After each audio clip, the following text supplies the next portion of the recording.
לפי המצלמה ניתן לראות שזה לא רטוב. מה ניתן לראות? שזה לא רטוב. אין רטיבות, אתה אומר. אין קטע. אין כלום. שום דבר? כרגע זה יבש. אפשר לבצע... יבש לגמרי. כן. אוקיי. אפשר לבצע תיקון צבע.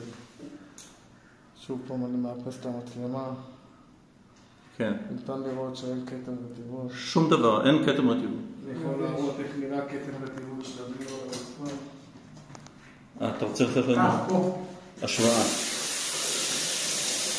לשם השוואה, עכשיו אנחנו פה מודדים. ככה נראה הרטיבות. רגע.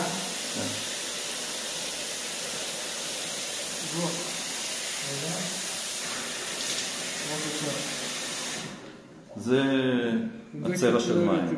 ככה אם היה צבע. ככה אם היה צבע. היה מים, היינו רואים אותם בסגות. ראינו... בבקשה, תראה לה את שלי פה במצלמה. הכל יבש. אנחנו פה, אנחנו מייבשים. כן. אז אתה אומר, מה שאתה אומר, שהיה חדירה של מים, לפי הסימנים הוויזואליים. לפי הסימנים הוויזואליים היה פה חדירת מי גשמים. מי גשמים אתה אומר.